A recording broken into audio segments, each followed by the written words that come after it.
Ah, je vais donc être bien riche, bien belle, bien heureuse. Et Fulgence m'aime beaucoup. Et mon père est bien content. Ah, c'est singulier. J'étouffe. Est-ce la joie? Oh, je me sens. Oh, que ça fait mal d'être contente comme ça. George Sand.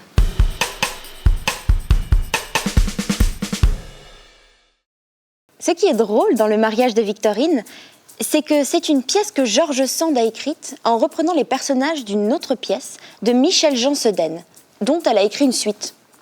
Un peu comme une fanfiction. Le mariage de Victorine, écrit par George Sand, est une comédie en 3 actes créée en 1851 et qui se déroule en 1763.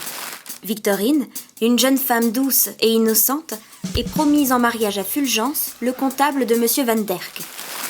Antoine, le père de Victorine et M. Van Derck, étant alliés en affaires, arrange ce mariage entre eux, pensant au bien de la jeune femme. Cependant, Victorine est amoureuse d'Alexis, le fils de M. Van Derck, un homme d'une classe supérieure à elle qui lui semble impossible de désirer. Les allers-retours, les confidences, les révélations et les jalousies se succèdent pour arriver en fin de compte à la réalisation finale. Victorine et Alexis s'aiment et ils la demandent finalement en mariage. Le mariage de Victorine devient le théâtre d'une véritable lutte pour la liberté et l'amour véritable, mettant en lumière les valeurs humanistes et les idéaux romantiques chers à George Sand. George Sand se nomme en réalité Amantine Lucile Aurore Dupin. Elle publiera ses œuvres sous pseudo afin de contourner le sexisme de l'époque où une femme écrivaine était une idée totalement inconcevable. Amantine Aurore Lucile Dupin de Franqueuil est née le 1er juillet 1804 à Paris.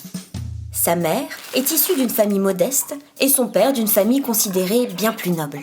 Suite à la mort de son père, elle est élevée à Nohant par sa grand-mère, Marie-Aurore de Saxe, qui lui offre une instruction classique grâce à laquelle sa curiosité littéraire s'épanouit pleinement. En 1822, Amantine se marie et donne naissance à 2 enfants.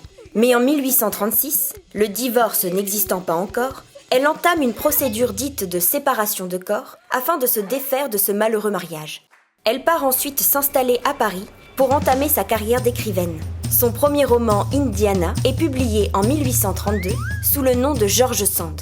C'est une femme politiquement engagée pour la justice sociale, la révolution, les droits et l'émancipation des femmes. Elle meurt en 1876 à Nohant, entourée de ses proches, laissant derrière elle une riche et vaste œuvre littéraire. Quelle femme! Et le mariage de Victorine s'inscrit pleinement dans la vision féministe dont George Sand était précurseuse. Comme quoi, c'est avec des histoires et des personnages que l'on peut aussi faire avancer la grande histoire.